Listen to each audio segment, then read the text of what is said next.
Passei essa tarde lendo algumas histórias de Davi e gostaria de trazer aqui para vocês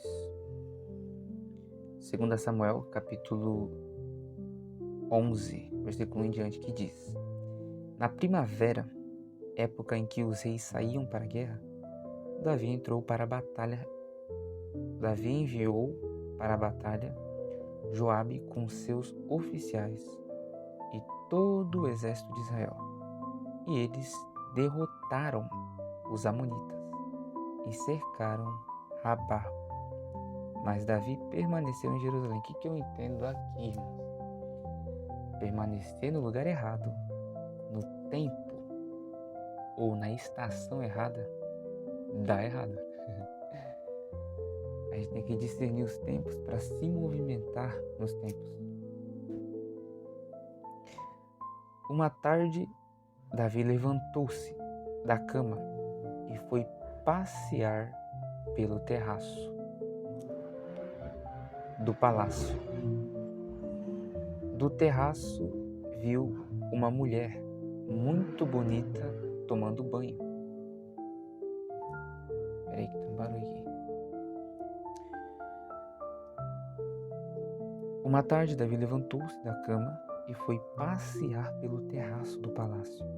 Do terraço viu uma mulher muito bonita tomando banho e mandou alguém procurar saber quem era. Disseram-lhe: é Batseba, filha de Eliã e mulher de Urias, o hitita. Davi mandou que a trouxessem e se deitou com ela, que havia acabado de se purificar da impureza da sua menstruação. Depois voltou para casa. A mulher engravidou e mandou um recado a Davi dizendo que estava grávida. Em face disso, Davi mandou esta mensagem a Joabe: envia-me Urias. Vem cá, Urias, o hitita. E Joabe o enviou. Quando Urias chegou, então aqui nós vemos que Davi mandou uma mensagem para Urias através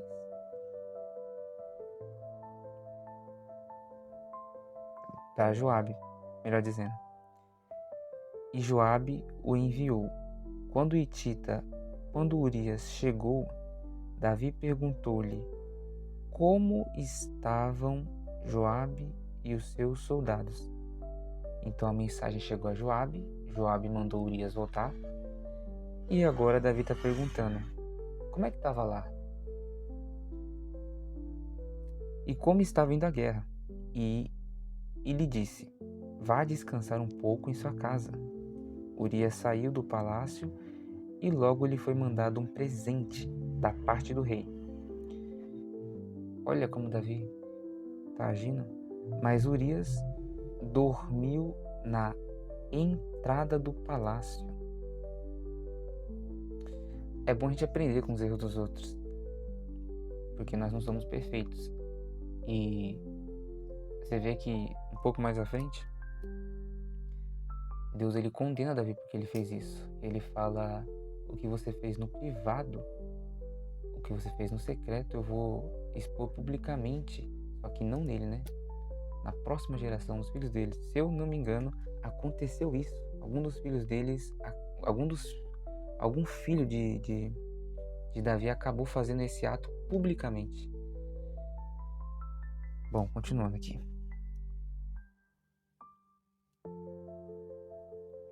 Vai descansar um pouco em casa. Urias saiu do palácio e logo foi mandado um presente da parte do rei.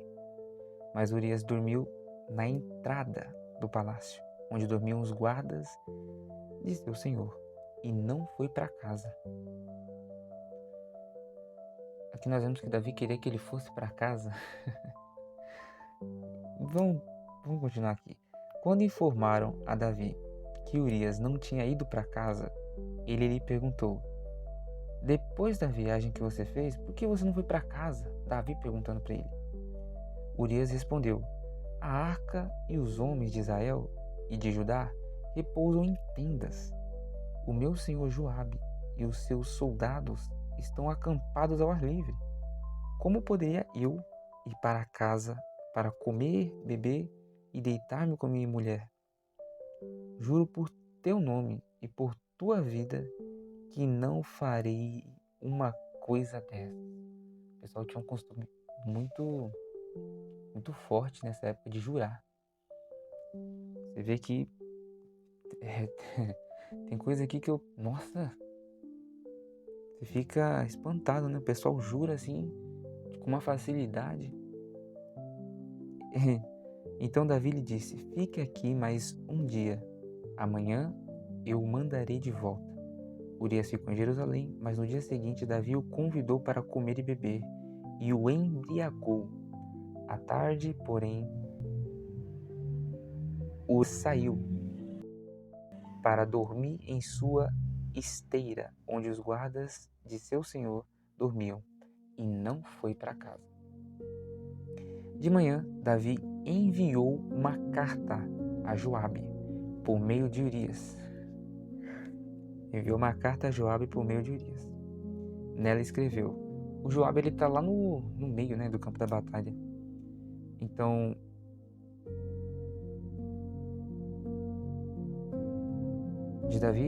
de manhã Davi enviou uma carta a Joabe por meio de Urias.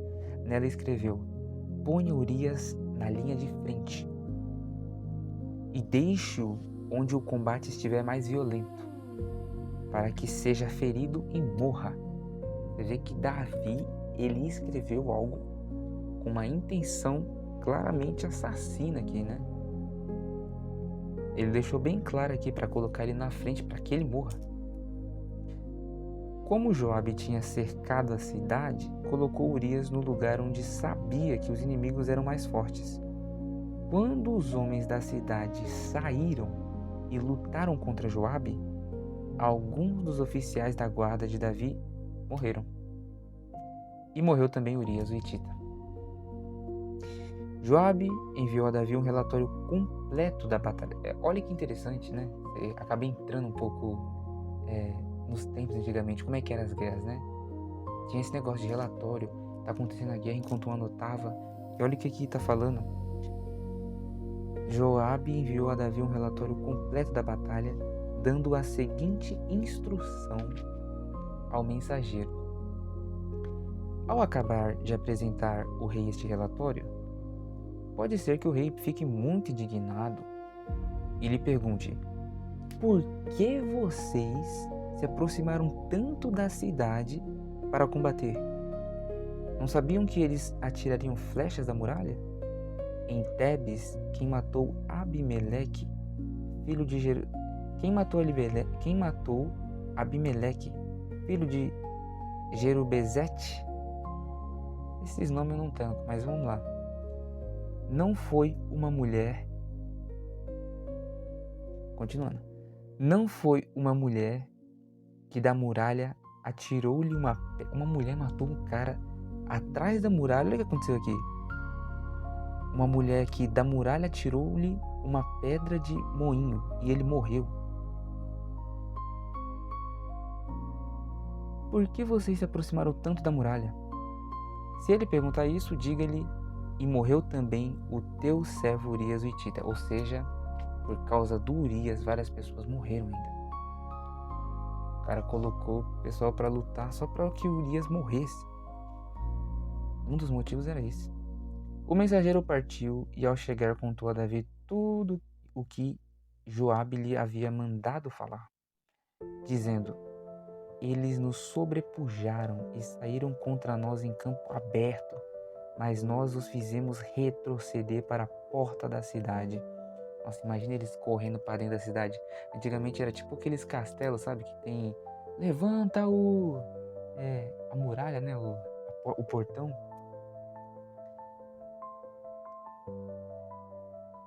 Eles nos sobrepujaram e saíram contra nós em campo aberto, mas nós os fizemos retroceder para a porta da cidade. Então os flecheiros atiraram do alto da muralha contra os teus servos e mataram alguns deles. E morreu também o teu servo Urias o hitita. Vamos ver o que Davi falou. Davi mandou o mensageiro dizer a Joabe: não fique preocupado com isso, pois a espada não escolhe a quem devorar. Olha o que Davi está falando. Reforça o ataque à cidade até destruí-la. E ainda insistiu com o mensageiro que encorajasse Joabe. Acabando. Quando a mulher de Urias soube que o seu marido havia morrido, chorou por ele. Passado o luto, Davi mandou que trouxessem para o palácio. Mandou que a trouxessem para o palácio. Ela se tornou sua mulher e teve um filho dele. Mas o que Davi fez desagradou o Senhor. Isso aqui é muito sério. Depois vai mostrar que Natan vem, né? E conta uma historinha para ele. Olha, alguém tinha uma ovelhinha. Ele cuidou muito dessa ovelhinha. E tinha outra que tinha várias ovelhas. E chegou um visitante na casa desse homem rico. Só que esse homem rico, ele foi na casa do pobre e pegou a ovelhinha do pobre, matou a ovelhinha do pobre para dar pro visitante. Ele tinha muitas ovelhinhas. Aí olha o que Davi diz aqui.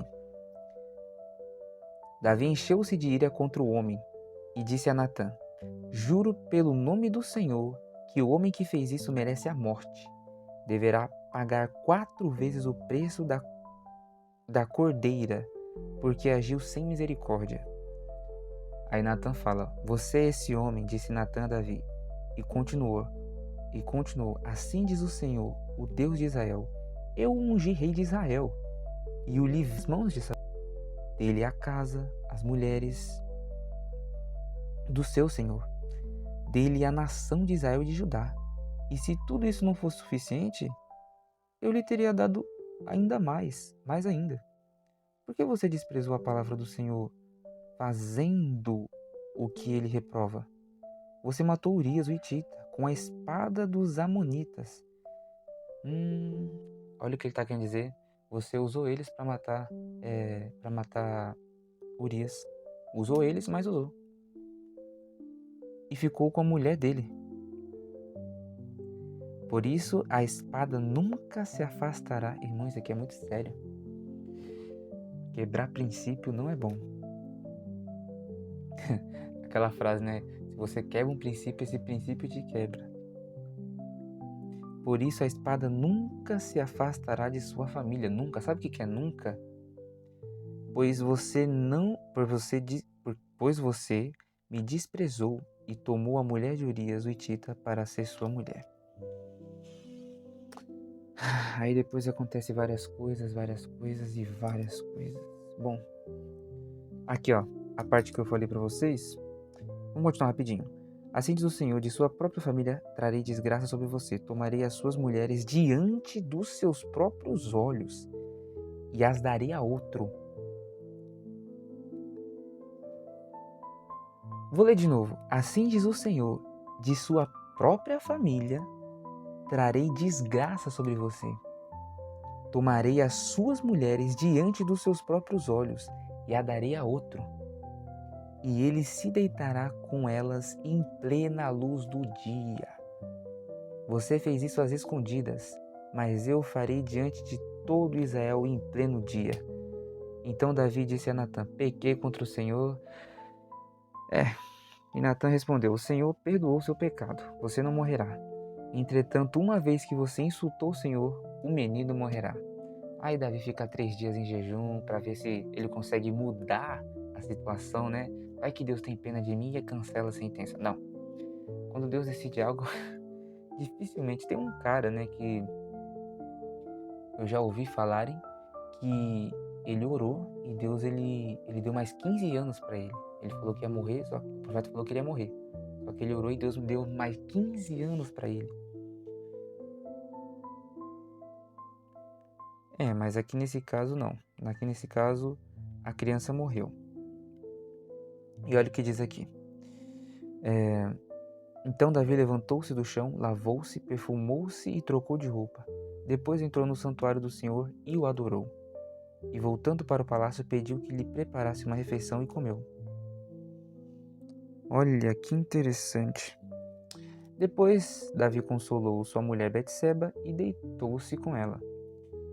E ela teve um menino, a quem Davi deu o nome de Salomão. Olha quem é Salomão. Salomão nasceu de Betseba. Batseba, melhor dizendo. O Senhor o amou e enviou o profeta Natã com uma mensagem a Davi. E Natã deu ao menino o nome de Gedidias. Gedidias significa amado pelo Senhor. Interessante, né? Então aí vem Salomão. Salomão veio de um relacionamento, bom, como vocês já viram, foi o segundo, né? Então, Deus tem umas formas de nos livrar, né? De nos guardar e também de nos podar, de nos... Sabe quando o pai, ele castiga o filho, né? Só que é de uma forma que, para o filho não fazer de novo, repreender, né? Ele nos repreende de uma forma sábia. E bom, esse foi o vídeo que nós vamos aprender com essa história de Davi, né? Não pegar as ovelhinhas dos outros. Vamos cuidar do nosso próprio jardim, né? As nossas flores. Para que a grama do vizinho, né? Como diz o candidato, a grama do vizinho é mais verde. É porque a gente não está cuidando da nossa, então, né? Então, ao invés de ficar olhando a ovelha dos outros, vamos cuidar das nossas. Vamos fazê-las crescer, procriar, se expandir. Vamos aumentar o nosso negócio. E é muito bom ler a palavra de Deus e aprender mais. Eu gosto. Bom, esse foi o vídeo. Espero que tenham gostado. Deixe seu like, comenta. Agora tem como hypear o vídeo. Hype esse vídeo. E quando você se inscrever, ative o sininho para que venha a notificação dos meus vídeos. Falou!